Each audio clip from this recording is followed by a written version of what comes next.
नमस्कार। आज बहुत रात है और मैं बहुत कॉलिंग से फुर्सत हुआ, लोगों के फ़ोन कॉल्स अटेंड करके फुर्सत हुआ। मैं उन्हें तरह-तरह से समझाने की कोशिश करता हूँ और मैं उन्हें काफ़ी हद तक समझा भी पाता हूँ। लेकिन कहीं न कहीं ऐसा कुछ है जो आप लोगों से छुपा है और आप लोग हैं जो उस पे ध्यान नहीं देते हैं। मैक्सिमम जो कॉल्स होती हैं मेरे पास वह एंग्ज़ायटी, डिप्रेशन और भी अन्य तरह की मानसिक बीमारियों के विषय में होती हैं और कुछ शराब से संबंधित होती हैं। तो आज की वीडियो का बनाने का मकसद यह है कि मैं आपको बता सकूं कि जो आप एक बहुत ज़्यादा खुशी की तलाश कर रहे हैं, बहुत ही ज़्यादा आनंद पाने की तलाश कर रहे हैं, वह वास्तव में क्या है? वह है भी कि नहीं है? तो आज मैं एक कहानी आप लोगों के सामने प्रस्तुत करने जा रहा हूँ। अगर यह कहानी आप सुनते हैं, समझते हैं, तो निश्चित रूप से ही आप अपनी जो भी आपकी समस्याएं हैं, आप उनसे बाहर निकल पाएंगे और जो आपके मन में यह जो भंवर उठ रही है, परेशानी की, चिंता की, दुख की, वह शांत हो जाएगी। मैं ऐसा भी नहीं कहता कि यह जो मैं कहानी सुना रहा हूँ, यह मेरी है। यह मैंने संत श्री ओशो जी की कहानी सुनी है और उन्हीं की ही कहानी से मैं आपको बहुत कुछ समझाना भी चाहता हूँ। यहाँ पर एक बात और कहना चाहूँगा कि संत तो बहुत से देखे पर ओशो जैसा कोई नहीं। तो चलिए शुरुआत करते हैं उस कहानी से। एक दिन संसार के लोग सोकर उठे थे कि उन्हें एक अद्भुत घोषणा सुनाई हुई।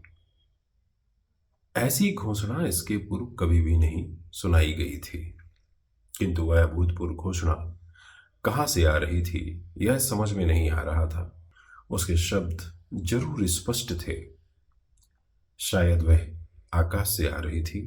तो वह आवाज कुछ इस तरह से थी कि वहां से आवाज आती है कि संसार के लोगों, परमात्मा के द्वारा यह संदेश है कि अगर आपको अपने किसी भी प्रकार के दुख, तकलीफ, परेशानी से अलग होना है तो आज अर्धरात्रि में जो भी अपने दुखों को मुक्त होना चाहता है वह उन्हें कल्पना की गठरी में बांधकर गांव के बाहर फेंक आए और लौटते समय वह जिन सुखों की कामना करता है उन्हें उस गठरी में बांधकर सूर्यास्त के पूर्व घर लौट आए। तब उसके दुखों की जगह सुख आ जाएंगे। जो इस अवसर से चूकेगा वह सदा के लिए चूक जाएगा। यह एक रात्रि के लिए पृथ्वी पर कल्प वृक्ष का अवतरण है। विश्वास करो और फल लो। सूर्यास्त तक उस दिन यह घोषणा बार बार दोहराई गई थी। जैसे जैसे रात्रि करीब आती गई, अविश्वासी भी विश्वासी होने लगा। कौन ऐसा मूढ़ था जो इस अवसर को चूकता? कौन इसे ऐसे ही जाने देता? फिर कौन ऐसा था जो दुखी नहीं था और कौन ऐसा था जिसे सुखी नहीं होना था? और कौन ऐसा है जिसमें सुख पाने की लालसा ना हो? सभी अपने दुखों की गठरियां बांधने लग गए। सभी को एक ही चिंता थी कि किसी से कोई दुख छूट ना जाए। आधी रात होते होते संसार के सभी घर खाली हो गए थे और असंख्य जन चींटियों की कतारों की भांति अपने अपने दुखों की गठरियां लिए गांव से बाहर जा रहे थे। उन्होंने दूर जाकर अपने दुख फेंके कि कहीं वे पुनः लौट ना आए। और आधी रात बीतने पर वे सब पागलों की भांति जल्दी जल्दी सुखों को बांधने में लग गए। सभी जल्दी में थे कि कहीं सुबह ना हो जाए और सुख उनकी गठरी में अनबंधा न रह जाए। सुख तो है असंख्य और समय था कितना अल्प। फिर भी किसी तरह सभी संभव सुखों को बांधकर लोग भागते भागते सूर्योदय के करीब करीब अपने अपने घरों में लौट आए। घर पहुंचकर देखा तो स्वयं को ही आंखों में विश्वास नहीं आता था। झोपड़ी की जगह गगनचुंबी महल खड़े थे। सब कुछ स्वर्णिम हो चुका था। सुखों की वर्षा हो रही थी। जिसने जो चाहा था वही उसे मिल गया था। यह तो आश्चर्य था लेकिन एक और महाआश्चर्य था, यह सब पाकर भी लोगों के चेहरों पर आनंद नहीं था, खुशी नहीं थी। पड़ोसियों का सुख सभी को दुख दे रहा था। पुराने दुख चले गए थे, लेकिन उनकी जगह बिल्कुल नए दुख और चिंताएं साथ आ गई थीं। दुख बदल गए थे, लेकिन चित्त अब भी वही थे और इसलिए दुखी थे। संसार नया हो गया था, लेकिन व्यक्ति तो वही थे और इसलिए वस्तुतः सब कुछ वही था।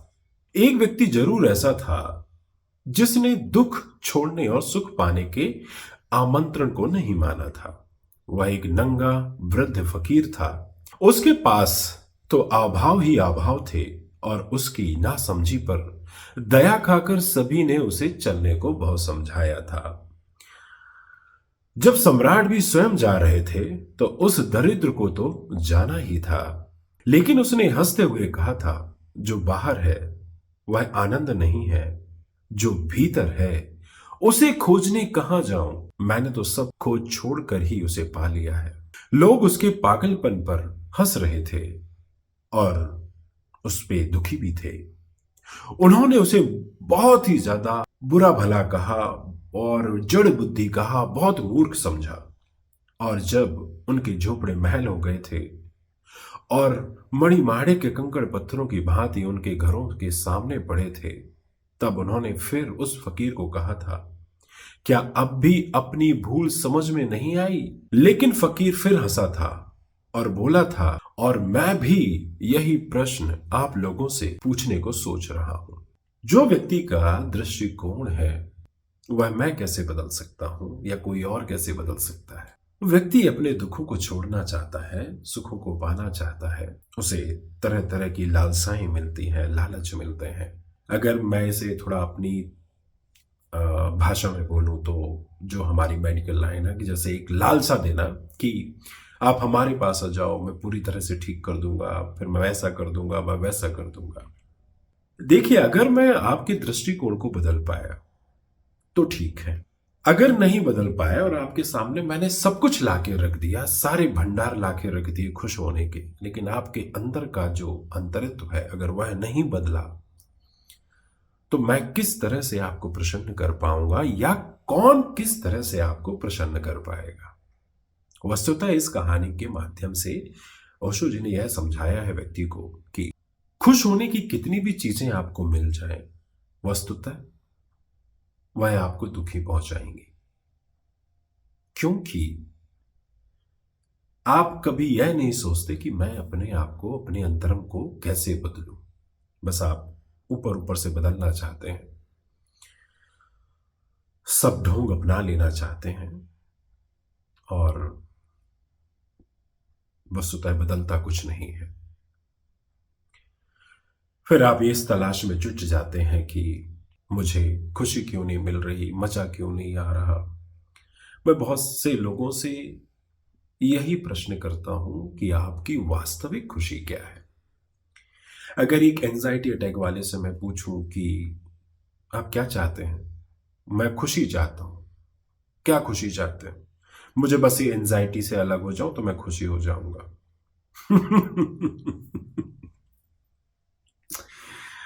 नॉनसेंस।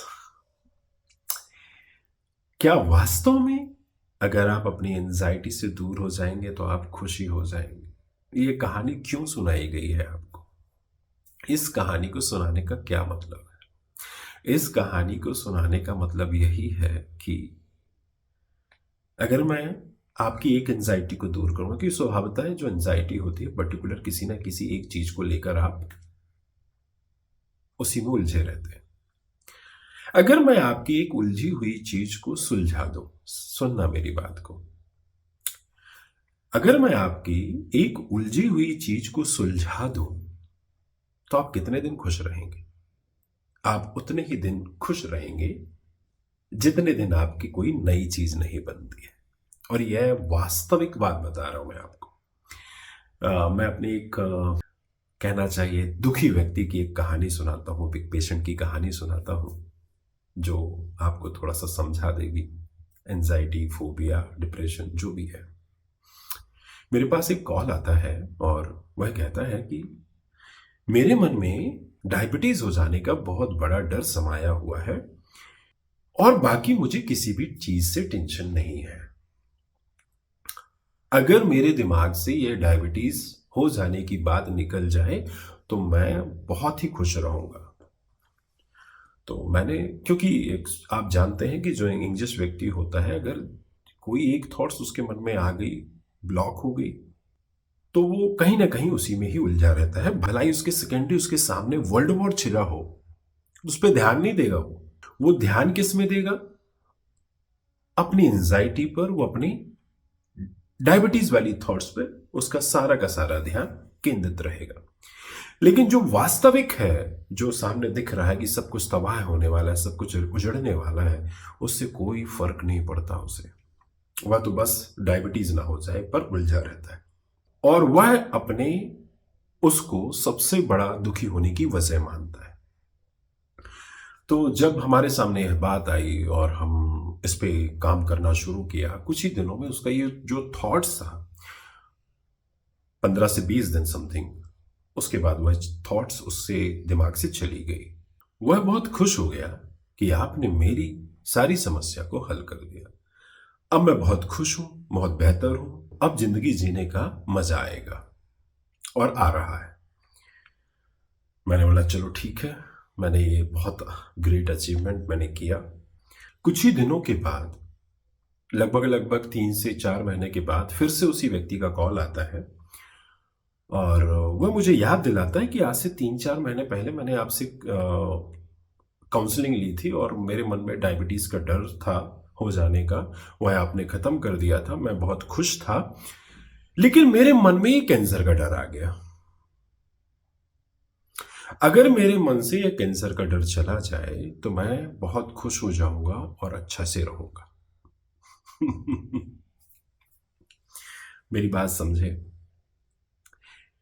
ये वही व्यक्ति है जो मुझे डायबिटीज के लिए कह रहा था कि अगर ये थॉट्स ना आए मुझे तो मैं दुनिया का सबसे खुश व्यक्ति रहूंगा। अब वही व्यक्ति मेरे से कह रहा है कि बस अब कैंसर का थॉट्स मेरे दिमाग से निकल जाए, मैं खुश हो जाऊंगा। स्वभावतः है, संभवतः है, अगर यह थॉट्स निकल गई, चूंकि निकल ही जाएगी, लेकिन मैं ये गारंटी देता हूं नेक्स्ट अगला थॉट्स जरूर उसके मन में आएगा। क्योंकि जिसको आदत ही हो गई है घूमे चोंच मारने की, जिसने अपने अंदर सड़न पैदा कर ली है अपने मस्तिष्क में, वह भला कैसे इन सब चीजों से खुशी रह सकता है? क्योंकि वह दुखी होने का कारण निकाल ही लेगा। वह अपने अंतर तर्म को नहीं सुधारना चाहता, वह अपने आप को नहीं समझना चाहता, वह अपने इस गंदगी को बाहर नहीं निकालना चाहता। तो यह कैसे मुमकिन है कि मैं हर चीज आपकी ठीक करता जाऊं और आप कहना चाहिए ठीक होते जाए? आप ठीक होंगे पर स्वभावतः अगले ही दिन कुछ नया बना लेंगे। तो जब भी आपके सामने कोई ऐसी राह आती है जहां पर आप एक स्थिरता महसूस करते हैं, तभी आप अपने आप को कुछ समझने की कोशिश करें, अपने आप को जानने की कोशिश करें। और अगर यह सब भी नहीं है तो ध्यान में उतर जाएं। ध्यान वास्तविक जीवन है। जैसे जैसे आप ध्यान में उतरते जाएंगे, आपकी जो समस्या है वह खत्म होती जाएगी। देखिए, मैं इतना बड़ा ज्ञानी तो नहीं हूं, लेकिन फिर भी मैंने अपनी बातों से कुछ ना कुछ जरूर आपके सामने प्रस्तुत किया है। अगर पसंद आए तो अपने चाहने वालों से जरूर शेयर करिए। और आपका जो इतना प्यार मुझे यूट्यूब पे मिल रहा है, उसके लिए आपका बहुत बहुत धन्यवाद। आज के लिए इतना ही।